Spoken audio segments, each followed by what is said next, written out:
Salut YouTube, c'est Cyberlink pour ma chaîne.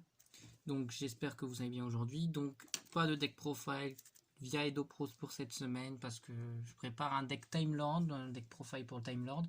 Mais comme c'est un peu galère à maîtriser ces combos et d'être sûr pour pas proposer une decklist un peu trop fade, je fais principalement du coup le deck Dragon Link en attendant, mais voilà, c'est une version budget, donc voilà, après vous pouvez vous baser sur les Dragon Link qu'on voit actuellement, mais vous allez voir, ça n'a pas changé grand chose, c'est juste, j'ai modifié 2-3 petits trucs pour dire de compenser par rapport aux certains manques. Donc si vous n'êtes pas d'accord avec ce que j'ai mis sur la decklist ou que vous avez des arguments constructifs, n'hésitez pas à en faire part dans les commentaires. Donc, on va commencer dans un premier temps par jouer de Dragon Absoluteur.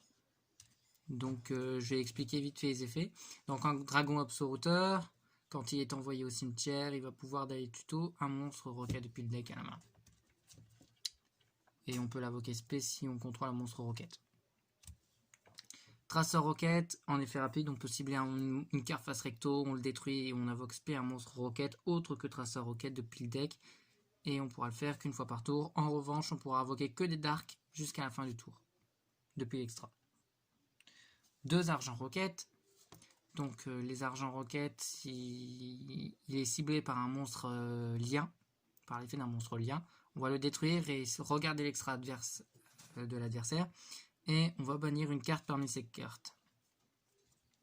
Et quand on est détruit, à la fin du tour, on va pouvoir invoquer un monstre roquette de nom différent à celui-là. Magna roquette, quand il est ciblé par l'effet d'un monstre lien, on va le détruire et envoyer un monstre du terrain au cimetière sans cibler. Et pareil, quand elle est détruite, forcément, ça va spé un roquette à la une phase de nom différent.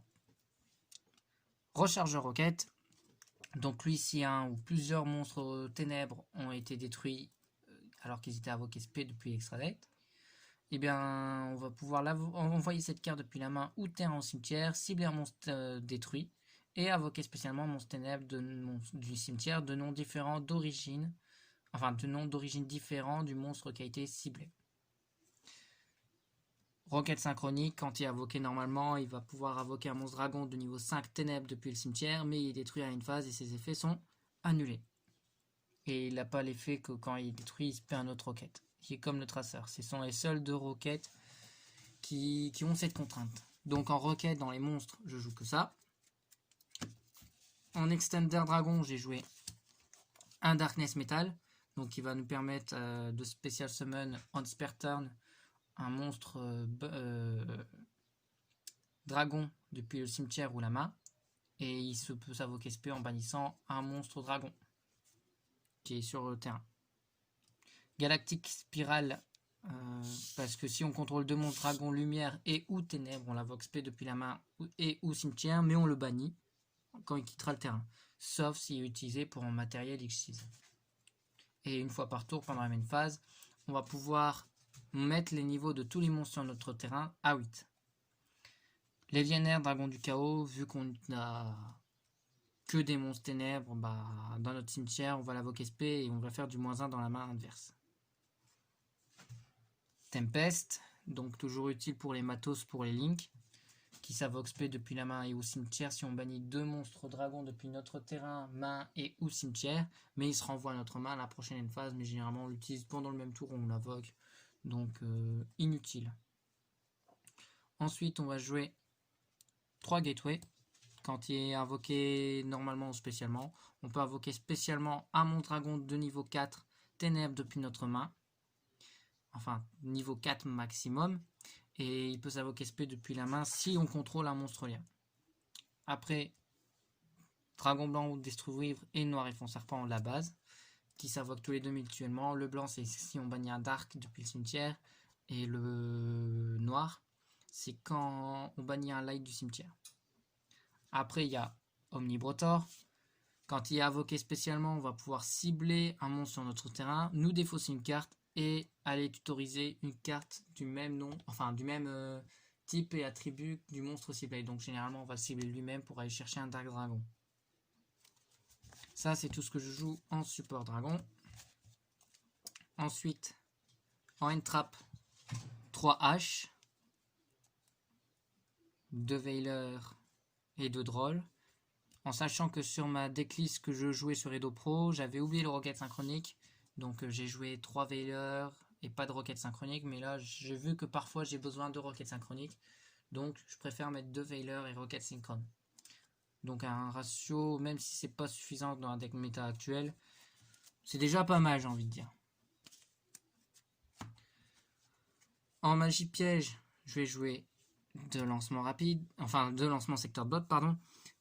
On va pouvoir spé 2 monstres roquettes de noms différents depuis notre main en position de défense. Et si l'adversaire contrôle plus de monstres que nous, on pourra invoquer la différence, mais avec les monstres roquettes qui se trouvent dans le cimetière. C'est-à-dire que si les mecs se trouvent avec 3 monstres et qu'on n'en a aucun, on va faire l'effet de lancement secteur boot pour spé 3 roquettes du cimetière.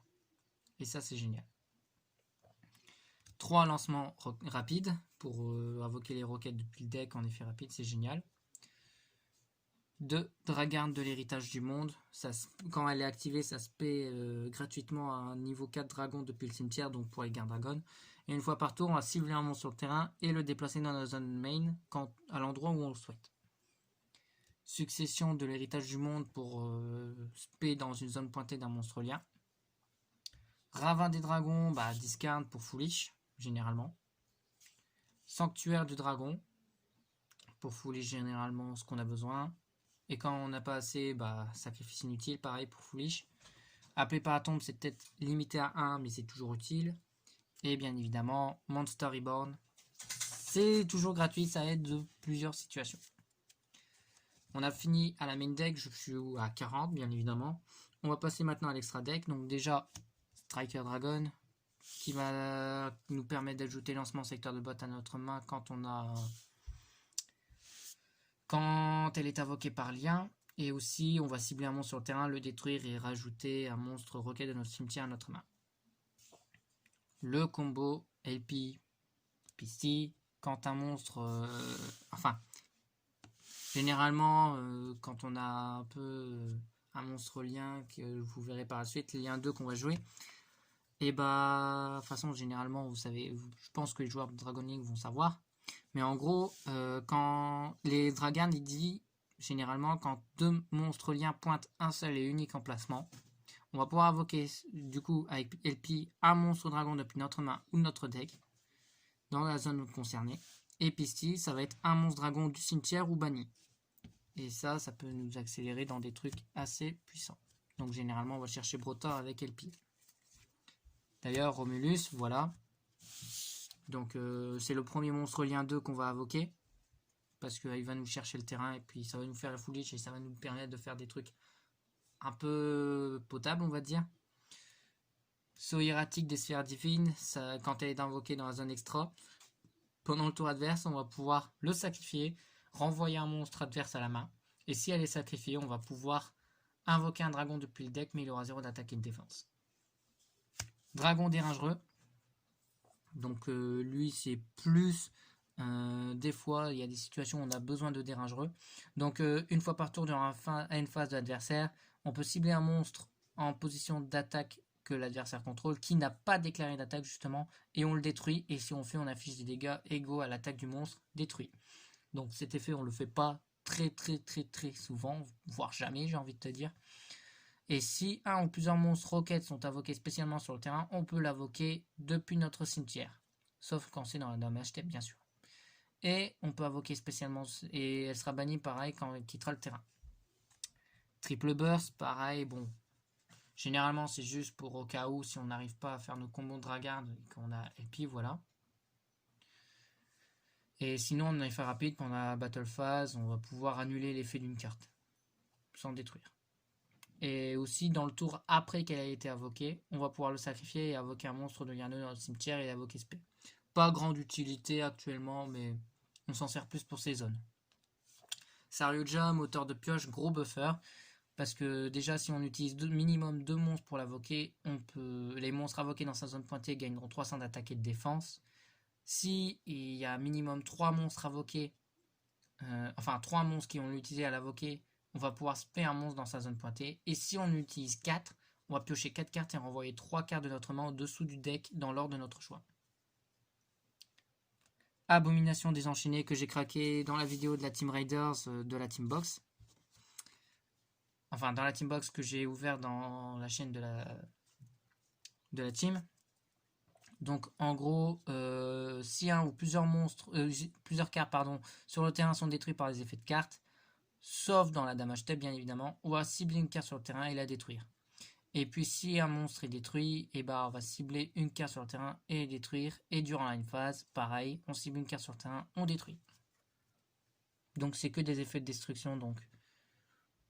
Voilà, c'est tout. C'est moins fort maintenant, mais ça l'a été avant. Il y en a qui s'en servent parfois, donc c'est toujours utile. Borload, pareil, bon j'ai pas mis l'ultra cette fois. Mais en gros, j'en avais marre de switcher mes cartes comme ça. Comme j'avais des raps de Borload, j'ai fait, oh c'est bon, ce sera une commune pour cette fois. Bon, le Borload, aucun joueur peut cibler cette carte par des effets de monstre. Je précise quand même son effet, malgré que beaucoup connaissent. Et une fois par tour, on va cibler un monstre sur le terrain, il va perdre 500 d'attaque et de défense. Et aucun joueur ne peut... Enfin, l'adversaire ne peut pas activer de cartes et d'effets en réponse à l'activation de cet effet. Et à la damage step, si cette carte attaque un monstre adverse, on peut placer le monstre de l'adversaire dans une zone pointée libérée par cette carte. Mais il sera envoyé dans son cimetière au tour d'après. Borelsworn, moteur d'OTK, parce que quand une fois par tour en effet rapide, il va pouvoir mettre un monstre sur le terrain en mode défense et attaquer 2 fois. Il peut pas être détruit au combat, et quand il combat un monstre, il va gagner la moitié de l'attaque du monstre qu'il attaque, et il va la récupérer. Donc il aura, quoi qu'il arrive, 3000 points d'attaque d'avance. En Xyz, Dingirsu, parce qu'on peut pas pour numéro 38, donc Dingirsu à la place, et si jamais on est fixé sur les darks grâce à Tracer, avec le Galactic Spiral, il y a moyen de faire Xyz pour Dingirsu. Parce que quand elle est invoquée, on va envoyer une carte sensiblée du terrain adverse au cimetière. Et si une ou plusieurs de nos cartes doivent être détruites, on détache à la place. C'est génial. Le Redoer Time Thief, bon, on le sort pas souvent, mais en XH4 générique, pas trop mauvais. Surtout que une fois par tour en stand-by, on va voler une carte du dessus du deck adversaire en matos. Et après, il va appliquer des effets selon le type de carte qu'il aura en matos, qu'on aura détaché. Si on détache une carte monstre, on le bannit jusqu'à une phase. Si on détache une magie, on pioche une carte. Si on détache une piège, on place une carte face recto de l'adversaire au-dessus de son deck, sans cibler. En synchro, on va jouer Drago Berserker du Tenny, qui lui, quand l'adversaire va faire un effet de monstre, on va pouvoir en effet rapide le bannir. Et si elle attaque, s'il détruit un monstre à effet au combat, et qu'il est envoyé au cimetière, il va gagner une attaque égale à l'attaque d'origine du monstre détruit, et elle peut refaire une seconde attaque sur un monstre uniquement, dans la même battle phase. Donc c'est un gros moteur d'OTK et il est trop fort. Et puis Borload Savage, qui lui va mettre des compteurs d'annulation quand il est invoqué, parce qu'il va cibler un monstre lien dans le cimetière, généralement Saryuja. On l'équipe à Borload Savage, il va avoir 4 compteurs, donc il pourra annuler 4 fois, mais ce sera une fois par tour, durant le tour de n'importe quel joueur. Et il va gagner une attaque équivalent à la moitié de l'attaque du monstre ciblé. Donc Saryuja qui a 2008, plus 1004 plus 3000, ça fait 4004 d'attaque. Ça fait déjà énorme. Maintenant, je vais vous montrer un exemple de main qui peut arriver. Là, j'ai mélangé mon deck, je viens de piocher. Donc, on va découvrir ensemble la petite main qu'on a eue là. Donc, elle était là. Donc, on a eu un blanc destructive, un lancement rapide, une hache, un deuxième lancement rapide et un darkness. Bon, on préfère pas l'avoir en main de départ par rapport à Brotor qui va nous permettre de la tutoriser, mais vous allez voir que des fois ça peut pas être forcément une brique, malgré qu'il y a l'effet de VIP, vous allez comprendre rapidement pourquoi. Déjà, première étape, on va faire un lancement rapide. Je parle quand bien évidemment il n'y a pas de negate. On va invoquer spécialement un traceur roquette. On va l'utiliser. On va faire dragon attaquant. On va faire son effet pour ajouter un lancement secteur de bot.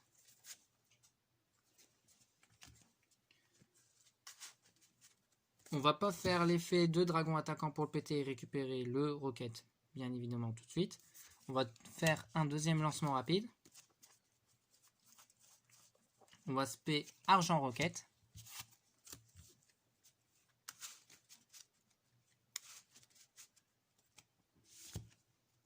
On va pouvoir faire effet de striker. Non, pas effet de striker. Qu'est-ce que je raconte? Je dis encore des conneries déjà. Je vais faire un lien 2 avec striker et argent. On va faire Romulus. Effet de Romulus. On va aller ajouter le ravin des dragons. Ensuite, on va bannir le dragon attaquant du cimetière pour invoquer le dragon blanc destruire. On fait un lien 1, Pisti ou LP, c'est dans le même sens. Effet du blanc destruire, on va ajouter noir et fond serpent à notre main. Ensuite, on va bannir le blanc destruire du cimetière pour l'invoquer justement. On va le bannir, enfin on va l'envoyer au cimetière pour faire LP. Effet d'LP. On va invoquer Omnibrotor. Effet d'Omnibrotor, on va le cibler. On va se défausser d'une carte. On va se défausser de ce lancement secteur de bot dans ce cas-là. On va ajouter Galactic Spiral. On va bannir le Brotor pour invoquer le Darkness. Effet de Darkness, on va spé argent rocket. Effet de Pisty, on ramène traceur. On va faire un lien 4.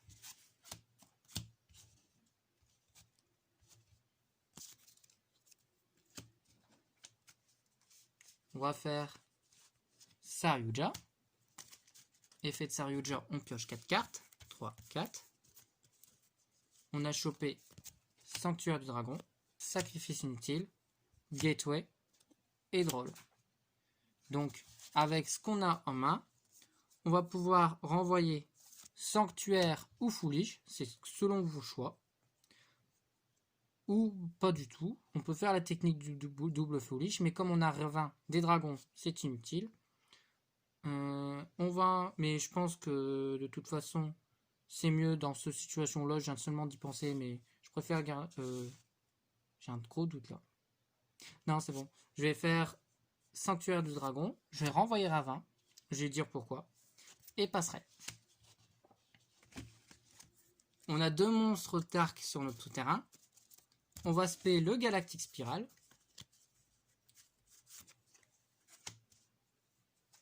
On va faire le Sacrifice Inutile. On va envoyer Tempest. Effet de Tempest. On va bannir LP et Pisty. On va l'invoquer spécialement.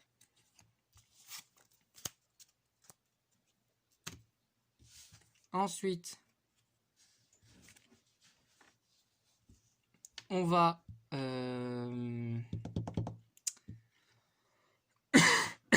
pardon. On va faire un lien 2. On va faire Tempest Saryuja. Saut hiératique des sphères divines. Synchro 8. Borloo de Savage. Effet. On l'équipe à Savage. Effet de Savage. On va l'équiper de Saryuja. 4400 d'attaque. Et dorénavant, 4 compteurs. Donc, c'est rare que j'en arrive à des situations comme ça. Mais pour le coup, on a 2 entraps. Ça dépend si le mec, vous commencez tournoi comme ça. Sinon, généralement, vous pouvez ne pas faire la bêtise comme moi. J'ai seulement pensé à ma connerie. En fait, j'aurais dû faire Ravin, envoyer Galactic Spiral et puis ça aurait pu faire un bon truc. Mais au final, bah, c'est pas grave, j'étais parti trop loin. Mais ce que j'aurais voulu faire en plus, c'était un Dingirsu d'ailleurs. Et le Savage, il faut le mettre en défense, j'ai oublié de préciser. Donc, ça aurait fait un truc du genre avec le Ravin. Il y aurait eu un Tempest en plus. Effet Galactic Spiral après le Savage. Ensuite, on fait une X8. Et on fait un Dingirsu. Et puis, on dit une phase. Donc, généralement, on aurait eu le Ravin si on n'a pas fait une connerie comme moi. Je reconnais mon erreur. Mais sinon, ça peut finir minimum avec un Savage 4 Negate et le saut hiératique des sphères divines. Bon, c'est minime par rapport à ce qu'on peut voir d'habitude et aussi le nombre de combos qu'on a, mais c'est une version budget. Mais c'est vrai qu'on parfois, avec les combos, on peut avoir Dingirsu en plus. Parce que s'il y a, par exemple, des cartes de destruction qui vont se faire, effet de Dingirsu, paf, on détache et hop, protégé. Mais surtout que là, on va avoir, avec la main qu'on a eu, 3 negate, savage, enfin, 2 negate, savage et H, drôle pour lock, voilà, pour empêcher le mec de tuto. Sort hiératique du cerf divine qui va faire -1 sur le board adverse et qui va faire du +1 sur nous. Et Dingirsu qui va nous protéger de la destruction. Cette petite vidéo deck profile est finie pour aujourd'hui. J'espère que ça vous a plu. Comme d'habitude, si c'est le cas, lâchez le pouce bleu, l'abonnement à la chaîne, la cloche de notification et surtout, bien évidemment, n'hésitez pas à partager la chaîne, c'est très important, et de visiter les chaînes qui sont en description. Je compte sur vous les amis, prenez soin de vous et faites attention à respecter les gestes barrières, c'est très important. Prenez soin de vous les potes, à la prochaine, ciao.